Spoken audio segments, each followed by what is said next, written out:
하나님 말씀을 함께 보겠습니다. 구약성경 열왕기하 5장 14절에서 19절까지 말씀입니다. 구약성경 열왕기하 5장 14절에서 19절까지 말씀입니다.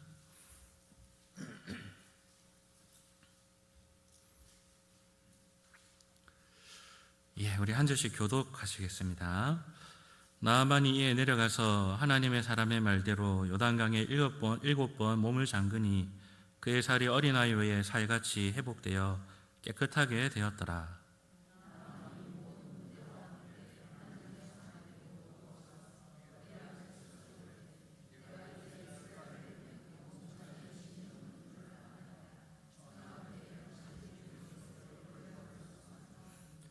이르되 내가 섬기는 여호와께서 살아계심을 두고 맹세하노니 내가 그 앞에서 받지 않냐리라 하였더라. 나아만이 받으라고 한건하되 그가 거절하니라.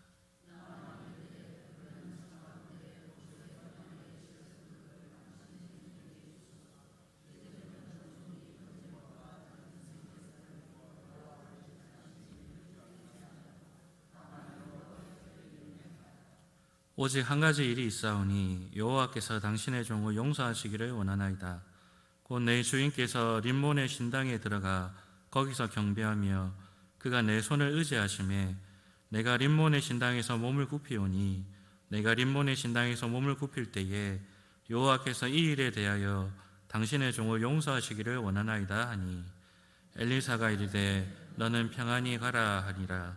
그가 엘리사를 떠나 조금 가니라. 아멘. 오늘 본문은 유명한 이 아람의 군대 장관 바로 이 나아만의 이야기를 담고 있습니다. 나아만은 하나님의 은혜로 자신의 나병이 고침을 받는 경험을 하게 됩니다.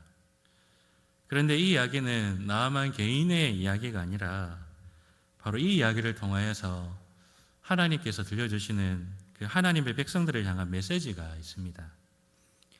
특별히 우리는 이 본문의 이야기를 통하여서 하나님의 은혜에 대해서 한번 다시 생각하게 됩니다. 여러분, 하나님의 은혜는 누구에게 주어지는 것일까요? 그리고 그 은혜를 받은 사람은 어떤 태도를 가져야 할까요? 오늘 본문을 통하여서 우리가 함께 살펴보겠습니다. 먼저 오늘 본문의 중심 인물이라 할 수 있는 이 나아만에 대해서 성경은 이렇게 소개하고 있습니다. 우리 열왕기하 5장 1절의 말씀을 우리가 한번 읽었으면 좋겠습니다. 열왕기하 5장 1절 말씀 우리 한번 다 같이 읽어보겠습니다. 아람 왕의 군대 장관 나아만은 그의 주인 앞에 크고 존귀한 자니 이는 여호와께서 전에 그에게 아람을 구원하게 하셨습니다. 그는 큰 용사이나 나병 환자더라. 아람의 군대 장관 나아만은 아람 나라를 구한 구국의 영웅이었습니다. 그런데 그는 나병을 앓고 있는 나병 환자였습니다. 이 성경에서 말하는 나병이라는 것은 우리가 흔히 생각하는 문둥병 혹은 한센병이라고 부르는 그 질병과 꼭 같은 말은 아닙니다. 여러분, 레위기 13장에 나오는 나병에 대한 규례를 읽어보시면 오히려 이것이 어떤 이런 중한 질병보다는 피부에 전체적으로 나타나는 피부병 전체를 가리키는 말로 이해할 수가 있습니다. 그래서 피부에 뾰루지가 나거나 혹은 검거나 흰 반점이 생기는 것을 레위기 13장에서는 나병으로 언급하고 있습니다. 우리가 아는 이 한센병의 증상, 코가 문드러지고 발끝이 문드러지고 하는 그런 증상에 대한 언급은 없죠. 그래서 이 나병이라고 해서 꼭 우리가 아는 이 한센병 걸린 사람이다라고 보기에는 좀 어려움이 있다라는 것입니다. 어쨌든 이스라엘에서는 이 나병이 부정한 것으로 여겨져서 이 사회에서 완전히 고립된 채 생활을 해야 했습니다. 그런데 이 아람이라는 나라는 이방 나라였기 때문에 이러한 율법과는 별 상관이 없었습니다. 그래서 나병이 있다고 해서, 피부병이 있다고 해서 사회생활을 하지 못하는 그런 일은 없었지요. 그래서 나아만은 나병 환자이기는 했지만은 온 나라에서 인정받고 높임을 받는 군대 장관이 될 수가 있었던 것입니다. 그런데 어느 날 나아만은 자신의 이 나병이 나을 수 있다라는 이야기를 듣게 됩니다. 바로 이 아람이 이스라엘을 침공했을 때에 이 포로로 잡아온 이 어린 소녀가 그렇게 얘기를 해준 것이었죠. 이스라엘 사마리아에 선지자 한 사람이 있는데 그 사람이 주인님을 낫게 할 수 있습니다. 이렇게 말하는 소리를 들었습니다. 그 소식을 듣고 나아만은 엄청난 보물과 또 여러 가지 값비싼 선물을 가지고 엄청나게 거대한 사절단을 꾸밉니다. 그리고 그 사절단을 데리고 저 이스라엘의 사마리아에 있는 엘리사 선지자를 찾아갑니다. 그 사절단의 규모가 얼마나 컸던지 이스라엘 온 나라가 떠들썩해서 이 사절단의 규모에 깜짝 놀라게 되죠. 나아만 장군은 그 사절단을 끌고 결국 이 엘리사 선지자의 집 앞에 도착하게 됩니다. 그런데 이 엘리사 선지자는 얼굴 한 번 안 비치고 그냥 사람만 보내서 이렇게 얘기하는 것이죠. 요단강에 가서 몸을 7번 담그면 깨끗하게 나을 겁니다. 엘리사가 하고 있는 이런 태도는 이 나아만의 입장에서는 정말 어이가 없는 행동이었습니다. 여러분, 지금 아람과 이스라엘의 관계가 어떤 상태입니까? 바로 얼마 전에 이 아람 나라가 이스라엘을 쳐들어와서 수많은 사람을 죽이고 포로로 잡아간 상태였습니다. 그리고 이 전쟁 중에 이스라엘의 왕 아합이 죽임을 당합니다.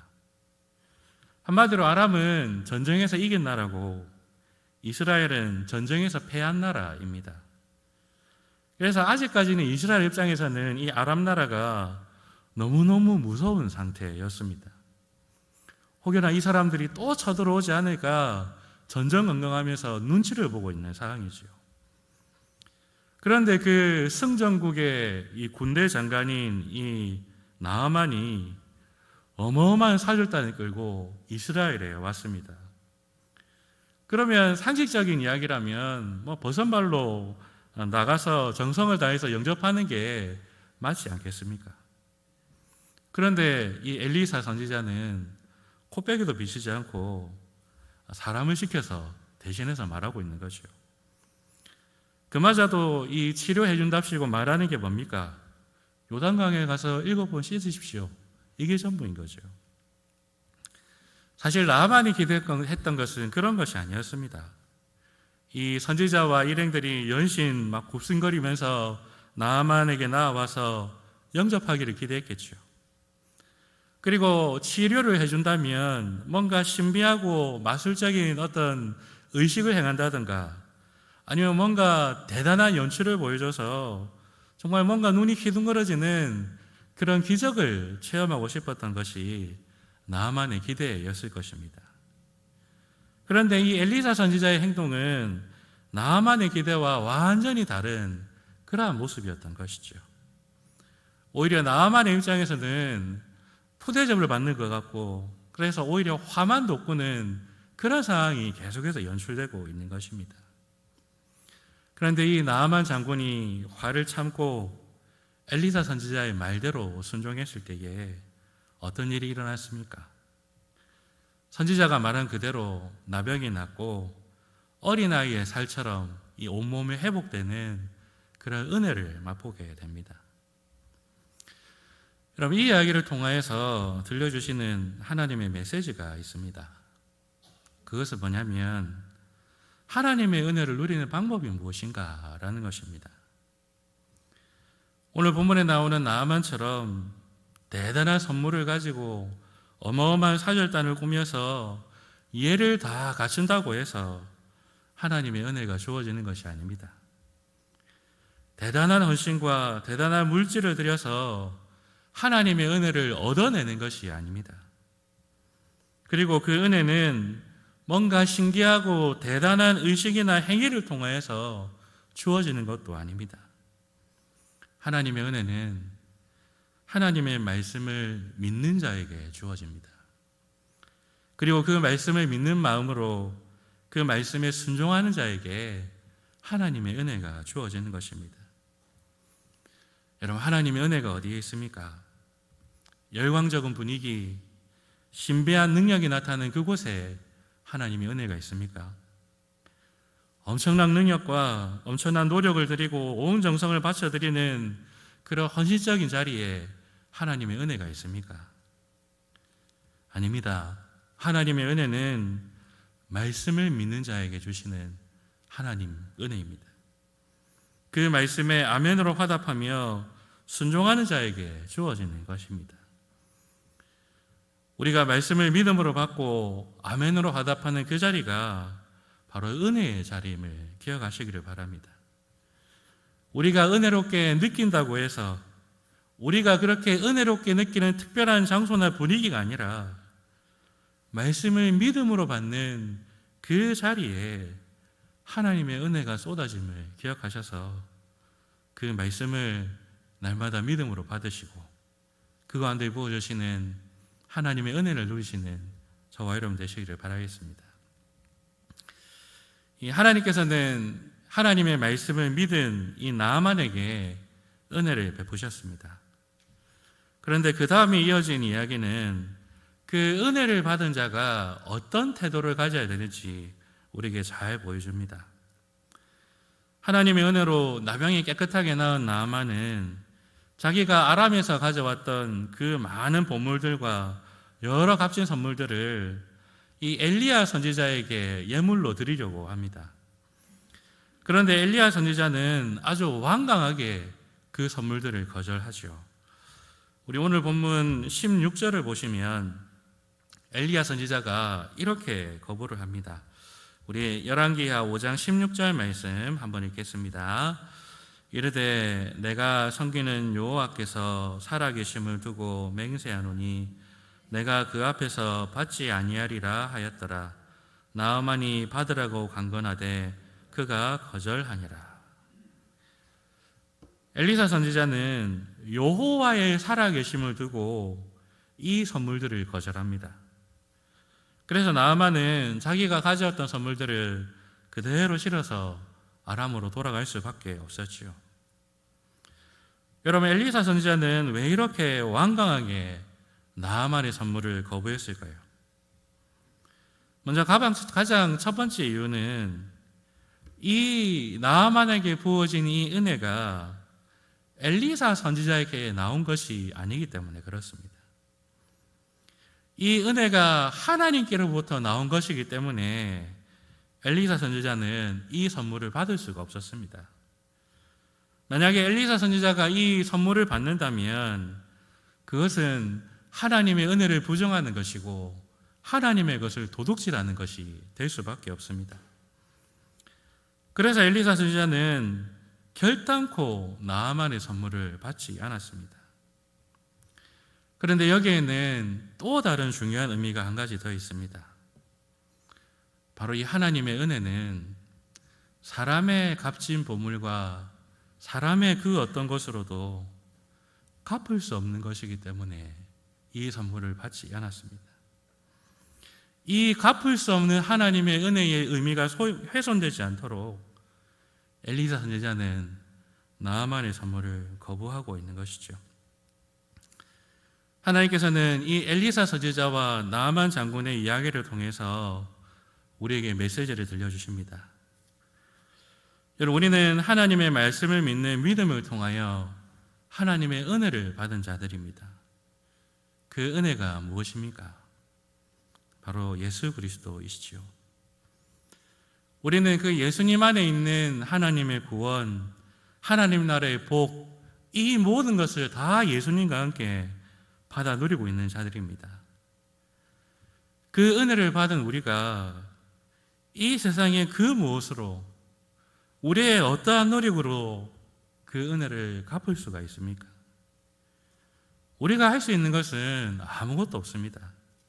그저 받은 은혜에 감격하고 찬송하는 것뿐입니다. 이것이 우리가 하나님의 은혜 앞에 할 수 있는 전부입니다. 때로는 우리의 신앙이 점점 약해지고 하나님의 은혜가 희미해져 갈 때에 우리 안에는 이런 악한 생각들이 나올 때가 있습니다.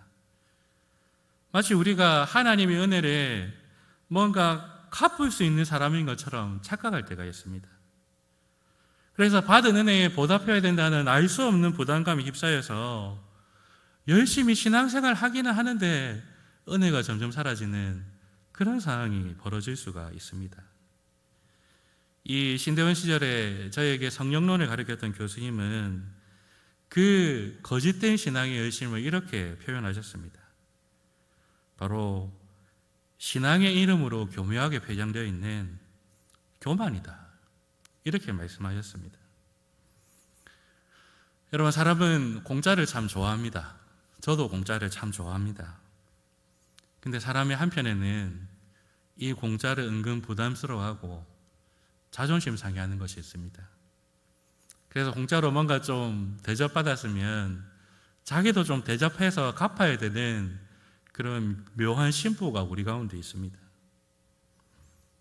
근데 하나님 앞에서 우리가 그렇게 하고 있다는 것이죠. 하나님께서 우리가 갚을 수 없어서 거저 주신 이 은혜, 선물로 주신 이 은혜에 뭔가 내가 거기에 갚을 수 있다고 생각을 해서 자꾸 갚으려 하는 그 교만이 바로 우리를 거짓된 신앙으로 이끌어간다라고 말씀하셨죠.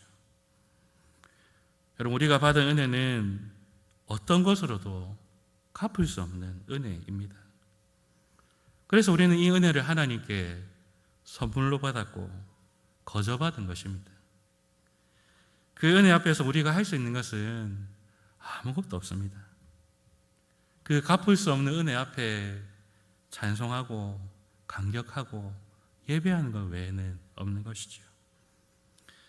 우리에게 이미 베풀어 주신 그 은혜, 그리고 매주일마다 말씀으로 축도로 우리에게 부어주시는 이 예수 그리스도의 은혜, 그 갚을 수 없는 은혜 앞에서 우리의 교만의 얼굴을 드는 것이 아니고 겸손한 마음으로, 감격함으로, 찬송함으로 그렇게 은혜에 반응하며 살아가시는 저와 여러분 되어서 그 하나님의 은혜를 은혜 되게 하는 저와 여러분 되시기를 바라겠습니다.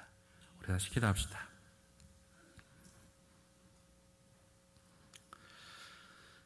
하나님 아버지, 감사합니다. 우리의 행위와 우리의 공로가 아닌 오직 하나님 말씀 믿는 그 믿음 보시고 우리에게 은혜 베풀어 주시며 또 그 은혜에 우리가 갚을 수 없는 그 놀라운 은혜로 우리에게 날마다 부어주시니 감사합니다. 그 은혜 갚을 수 있다고 교만한 생각 다 버리게 하시고 그저 그 은혜 앞에 감격하고 감사하며 그렇게 평생 주님 따라가는 우리 모두가 되게 하여 주시옵소서. 우리 주 예수님 이름으로 기도합니다. 아멘. 찬송가 212장 찬송하겠습니다.